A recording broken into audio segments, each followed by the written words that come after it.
Good evening. This is Crime Classics. I am Thomas Hyland. I'm going to tell you another true crime story. Listen.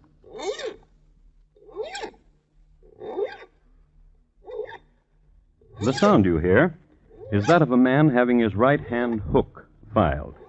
It's Saturday night in London town, and he wants to be gleaming and presentable. The year is 1739, when a well-sharpened hook in London town was considered prudent. And Captain Rat, that's R-A-T-T, besides being a drunkard, a scoundrel, and a smuggler, was a prudent man. The young man handling the file is named Charles Drew, Jr., and he is performing this intimate little ironmongery because he needs a favor done. Captain Rat can help him out.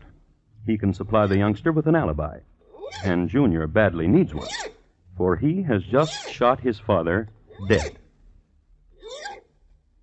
And tonight, my report to you on the shrapnelled body of Charles Drew, Sr.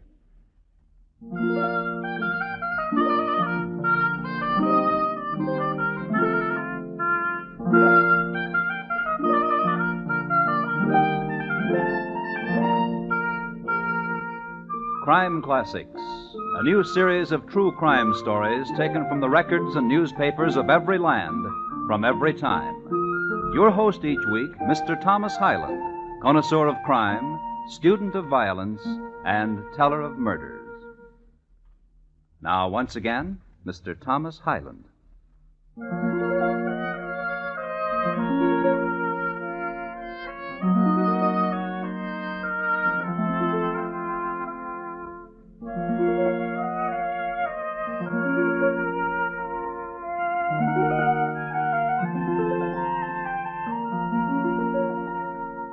The year, as I've told you, is 1739, and the place, Long Melford in the county of Suffolk. Long Melford was a small, quiet town near London, and in it, a manor, and in the manor a high-vaulted room of roaring fire, great shadows, and flying buttresses. Directly beneath the buttress that flew toward the west, two men, father, son, Charles Drew, Sr., Jr. Son? Yes, Father? The time has come for you and I to have a talk. I'm grateful. There are things vexing me. Perhaps what I have to tell you will answer your vexation. I'm very fortunate. I've tried to be a good father. A most excellent father. There's no one richer than you in Long Melford. Which is what I want to talk with you about. I know. I've drawn my latest will. This. What a gentle and most excellent father I have. Have you ear to what they say of you in the square? No, what do they say? That you are gentle and most excellent. What of the will? I'm leaving everything to your 5 sisters, and to you 6pence, to lend, to spend, to start your fortune. But the last will, the one before this, you left me everything, and only a kind word to my 5 sisters. That was when you were 11. Now you are 19. And a good son. To whom good? To you good. Nay, to the cutthroats and smugglers with whom you cozen. It is not so. This is so, I know it.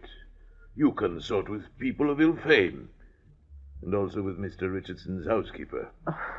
Shall I explain this of Mr. Richardson's housekeeper to you? 'Twould be well. She is a most excellent housekeeper, and I wish to employ her for our own household. And this you have been trying to do for the last year. She demands high payment.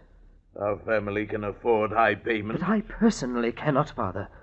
Not until I inherit your fortune. And which with this new will never be. Father. I don't scare, son. Wave that gun or...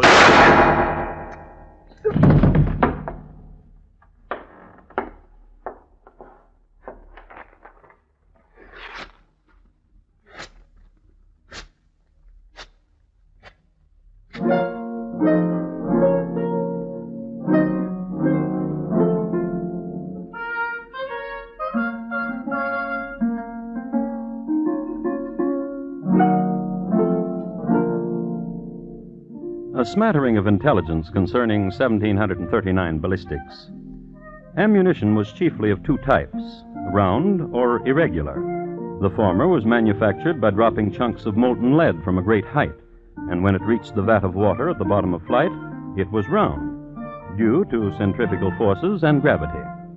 Among men who puttered with this sort of thing, round shot was considered pretty fancy. Mostly, guns were loaded in this era by whatever iron junk was to hand. It should be recorded that Charles Drew, Jr. had stopped at a small junkyard on his way to talk with his dad. This is the reason the coroner found numerous pieces of irregular junk iron in Dad's corpse. Let's see what Dad's son is up to now. Scene, Ye Old Bunnery, a rundown bake shop on Abernathy Lane. The time, 2 hours later. Principals, Charles Drew, Jr. and a Mr. Humphrey, bun baker. What brings you to Ye Old Bunnery, Charlie? I want to know a thing. And that is what? Humphrey, how would you like £100? You were saying £100? All you must do is say you killed a man. I killed a man. My £100, please. You must say you killed my father. I killed your father. My £100. To the police. Charlie. £200 now, and £200 after you've been to the police. You killed your poor old dad, Charlie? With this pistol. Huh? Leave you to be a very rich man? If someone were to go to the police and said he killed my father, he would be rich too. With his neck in the gibbet. I would guarantee that the man would be released. Inside of a week he would be released. There are jailers who would release such a man, persuaded correctly, with enough money. A guarantee, I know a guarantee. Write me a confession that you killed your poor dear old dad. I will hide it. I will go to the police and confess the deed. If I'm still in jail in a week, I will tell the jailer where to find your confession. Wrap me up half a dozen of your excellent buns, Humphrey, and I will give you £200, plus the price of them. Thereupon, Humphrey plucked a quill from his favorite goose in the back goose coop, sharpened it, and presented it to Charlie. With it, the lad wrote out his confession, paid up, and left. Humphrey waited for his wife, got permission to leave the shop, stopped at his house for a moment, then walked into the local constabulary and made history with this statement. If you boys are looking for a corpus, try 26 Bloom Street. If you're wondering what his name is, it's Charles Drew Sr. If you're wondering who did the murder on him, it's me. And my name is Humphrey.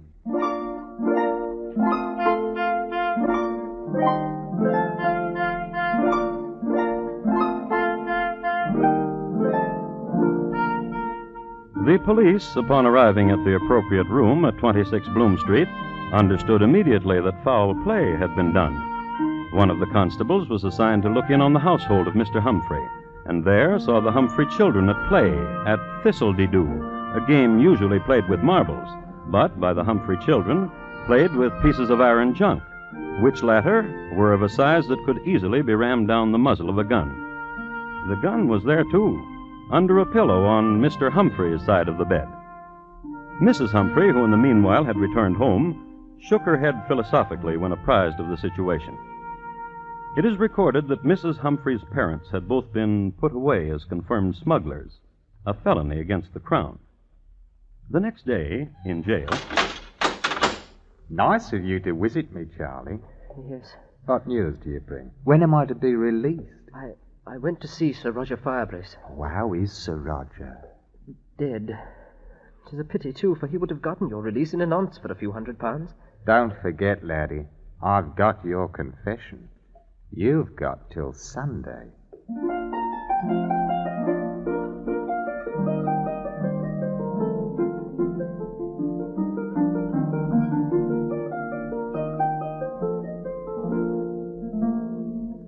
The youngster, however, knew another man of note, Sir Chauncey Fenwick. Sir Chauncey was compassionate and understood the situation exactly, but unfortunately had just had one of his periodic fallings out with the magistrate's wife. But Sir Chauncey did not send the lad away empty-handed. He suggested an old sea dog named Captain Rat, with 2 T's. What's the file, Mr. Drew? You'll be missing me hook and be scraping my wrist. I'm very sorry, Captain Wright. Nervous, bean't you? But I travelled here to London to talk to you. You see, Sir Fenwick sent you to me. Sir Fenwick took £500 and said he could do nothing with it. You're my last resort, Captain Rat. A wee bit dear, Mr. Drew. Aye. Now, what can old Captain Rat do for you? Do you have any influential friends? What be you needing? An alibi. For yourself? For a friend. Aye. 'Tis always for a friend. What about him? He confesses he killed my father. And he be your friend? By killing my father, he made me rich. I bear him no malice. And for him you want an alibi. Why? Why not let him rot? Why, sonny? You see... You kill your daddy, sonny? Keep the hook, Captain. You almost stuck me. Pardon, young gentleman. An alibi you wanted it. For a friend, To say what? That my friend is making a mistake. That he is having hallucinations. That he did not kill my father because he was with you the night my father died. And where, Mr. Drew, will that leave you? Since one has confessed to the crime, it is doubtful whether I would be charged with it. Sly one. Bean't you a sly one, young gentleman? Bean't you? Oh. I'll travel down to the jail with you and have a talk with your friend. How's that, Very good. I'll need £500 for expenses.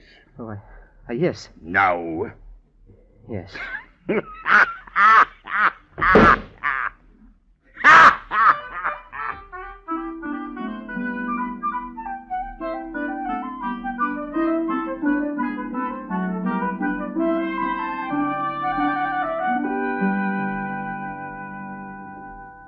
It is wasting a Saturday night and all, coming down here to the dungeon speaking to you, Mr. Humphrey. But I don't mind. And you're going to furnish me an alibi, Captain? This be a strange one. I explained it all to you, Captain. You kill your dad. This one here says he done it. Now the both of you want me to say he couldn't have done it because he was with me. That lad thought it up. He's the bright one, not me. My plan will work. By the time you get Humphrey out of here and the police begin to dig about again, I'll be in Paris. Lost.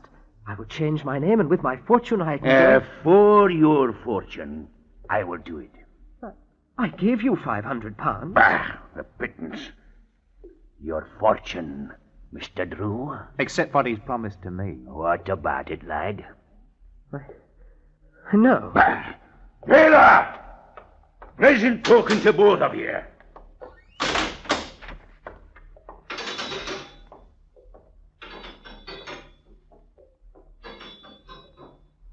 It's Saturday night, Charlie. What will you do? It's Saturday night, Charlie. I've got your confession hidden away. And tomorrow's Sunday. What will you do?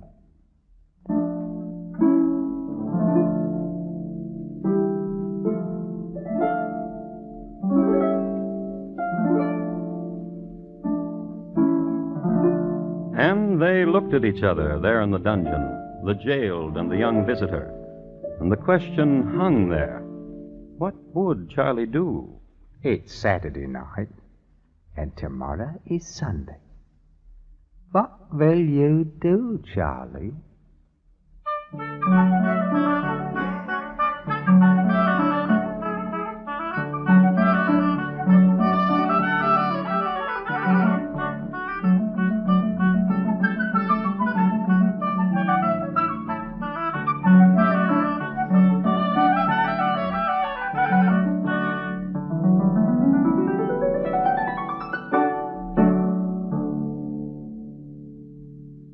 You are listening to Crime Classics and your host, Thomas Hyland. Tomorrow night, hear the premiere performance of 21st Precinct, a new hard-hitting mystery series revealing the inner workings of the world's largest police force. Precinct, produced by CBS radio team that gave you Gangbusters. It's a program you'll want to listen for every Tuesday night on most of these same stations. Premiere performance tomorrow night on CBS radio. And now, once again, Thomas Hyland and the second act of Crime Classics and his report to you on the shrapnelled body of Charles Drew, Sr.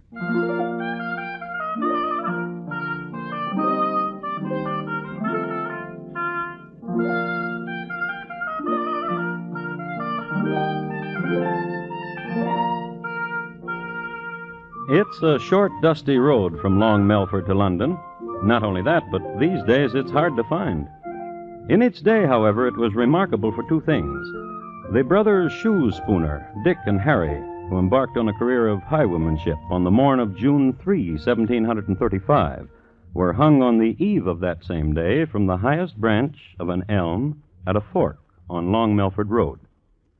The other historic feature of Long Melford Road is the fact that on a Sunday morning, a young murderer, Charles Drew, Jr., and his lady love rode a coach down its ruts. Oh, he's a ranting, roving lad. He is a brisk and a bonny lad. Betide what may, I will be wed and follow the boy with the white cockade. Liz. What is it, dearie? Shut up. Everyone's singing that song, dearie. It's the rage. Please, shut up. Oh, Duck, what's the matter? You're the cause of it all. Of what, old Duck? My killing my father. You wanted a way to have all his money? I told you a way to do, that's all. Yes. Oh, Duck, dearie. You'll see when we get to London what a time I'll show you. Make you forget. Since I've killed him, I've done everything wrong. Will you listen to Liz again? Will you? Surely I'll listen, Poodle. Oh, Duck. Monkey. Will you listen to Liz? Surely. When we get to London, we change your name, and you forget about Humphrey. But if I don't get him out of jail tonight, he'll show the police my confession. But you'll be in London. Start forgetting about him right now. All right.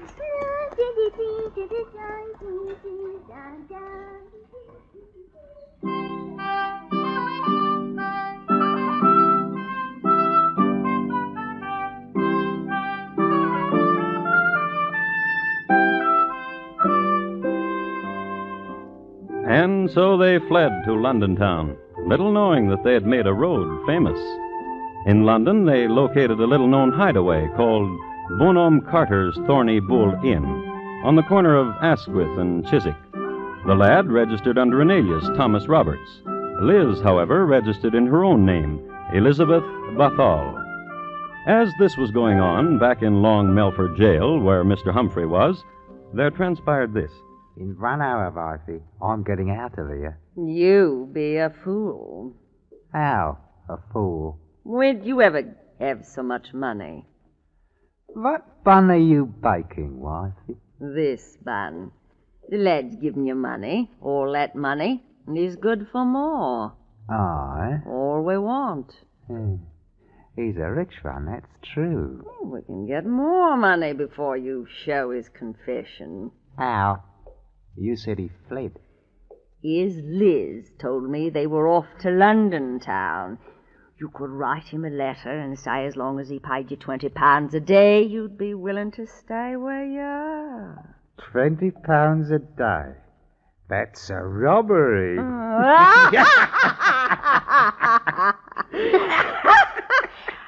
I will go to London and find Master Drew and present him with the letter. How will you find him? I will ask here and about of him. London, eh, what? London. What of the children? Mrs. Nickelrod says she will take care of them. And you, alone in London?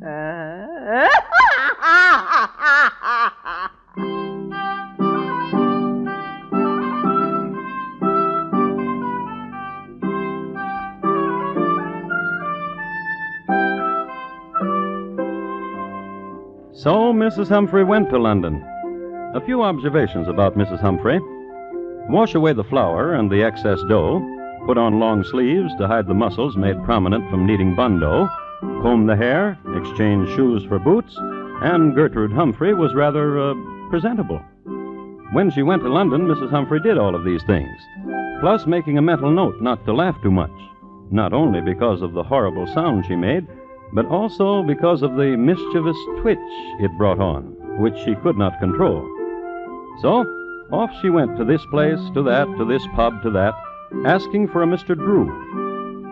I should like to comment here that in 1739 the gin was of an excellent Holland distillation. However, its chemistry had a peculiar reaction with Gertrude Humphrey. Though she fought it, and though she laughed not at the most hilarious joke, including the historically famous one about Lady Mumbly and the Troubadour, the gin caused her to twitch mischievously. This attracted to her London dandies, who plied her with more Holland gin, and who promised her help in finding Mr. Drew, and who never did. But Gertrude never lost sight of her mission, and one night in a pub in Covent Garden... Mister. What's your pleasure, dearie? Well, now, dearie. I want a gin. Gin for the lady. What's your name, dearie? Gertie. Gertie. Aye. Here's your gin, Gertie. Drink up. Well, now, dearie. Is your name Drew? Is that what you want my name to be? I'm looking for Mr. Drew. Mr. Drew! Is there a Mr. Drew? Yes. Oh, now, Gertie. I'm the one that's bought you the gin. Yes. My name is Drew. You ain't the Drew I'm looking for. Well, now, why do you say that? Here now, lad. I'm the fellow who's bought her the gin. Here's a guinea, my lad. Find another lady who likes gin. Oh, I will, that governor. Thank you. Bye, Gertie. Oh, now, why do you weep, pretty one? You're so beautiful. Always crying beautiful things. Gin for the lady. Now, stop that weeping. Here's your gin. I say, mischievous wink you have. Is that truly your name? Truly, Ladybird, it is. Ladybird. And you were looking for me? Ladybird. My name is Drew, and you shouted for Mr. Drew. So beautiful you are. What do you want of me? I've a letter for a man named Drew. Really? Oh, I want you, David. I really do. Then give it to me. You must turn your back now. Right you are. Yeah. Oh, you want a conniver, you are.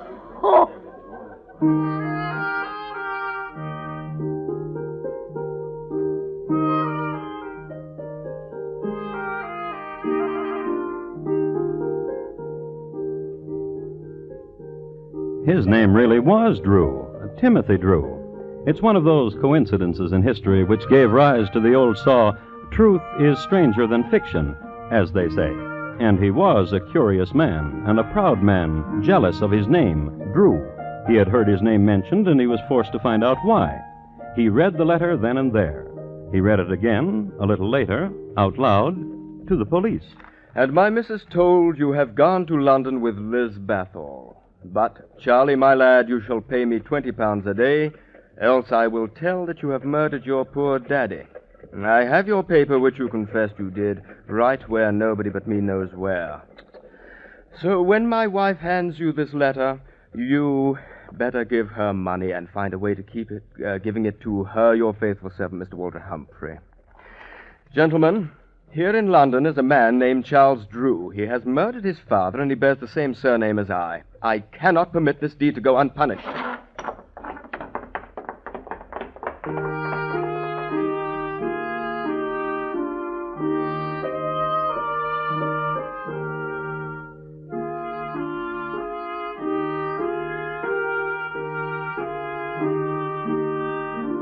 Even in 1739, the London police were thorough, and, goaded by the enormity of the crime and spurred and accompanied by a man whose name had been besmirched, they combed the alleys, hostelries, pubs, dens. It was late on a moist Thursday morning when Timothy Drew happened into Bonhomme Carter's Thorny Bull Inn on the corner of Asquith and Chiswick. Bonhomme Carter denied the presence of a Mr. Charles Drew, but affirmed that a Liz Bathall was most certainly a guest there. He directed Timothy to Liz's chambers. Who is it? Open the door. No games, dear. It's too early. Who is it? A representative of the police. Why didn't you say? May I come in? If you be the police, you can do anything, ain't that so? Thank you. I ain't done nothing. Is your name Elizabeth Bathall? It is. Do you know a man named Charles Drew? What's he look like? I don't know. Then how can I tell if I know him? Here. What sort do you take me for? There's no one in me closets.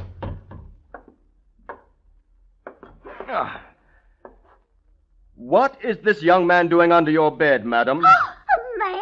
What's he... Quiet, woman. Is your name Charles Drew?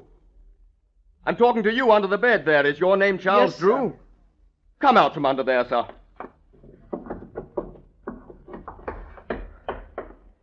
That's right, sir. My name is Charles Drew, sir. And did you kill your father? It would be a small life living as I have been. Yes. Yes, I killed my father.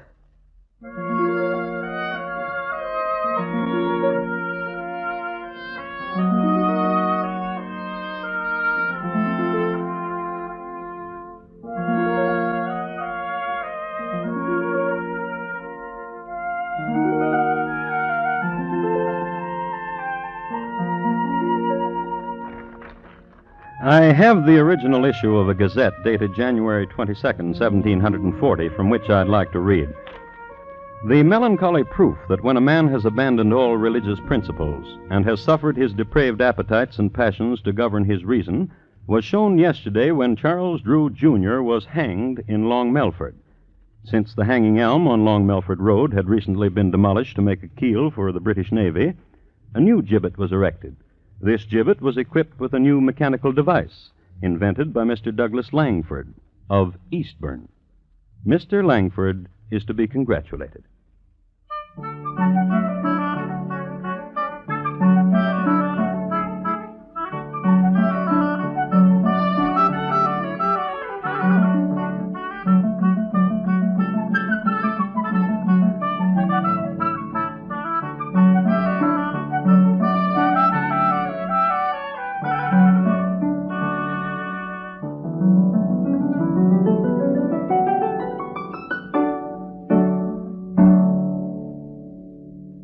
In just a moment, Thomas Hyland will tell you about next week's crime classic.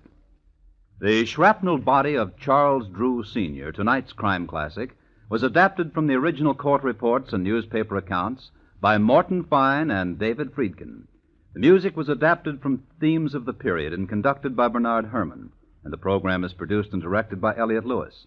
Thomas Hyland is portrayed on radio by Lou Merrill. Charles Drew, Jr. was played by Terry Kilburn, and Liz by Betty Harford. Featured in the cast were Paul Frees, Ben Wright, Irene Tedrow, William Johnstone, and Anthony Ellis. Bob Lamont speaking. And here again is Thomas Hyland. Next week, the office directly below that occupied by Oliver Wendell Holmes is the scene of a catastrophe. The place, Harvard Medical School. The time, 1849. My report, on the terrible deed of Dr. Webster. Thank you. Good night. It's big news when a former publisher, soldier, and congressman, the famous son of a famous father, stars in a new radio series. And this Wednesday night, you'll want to listen with all your might when CBS Radio stars Will Rogers, Jr. as Rogers of the Gazette over most of these same stations.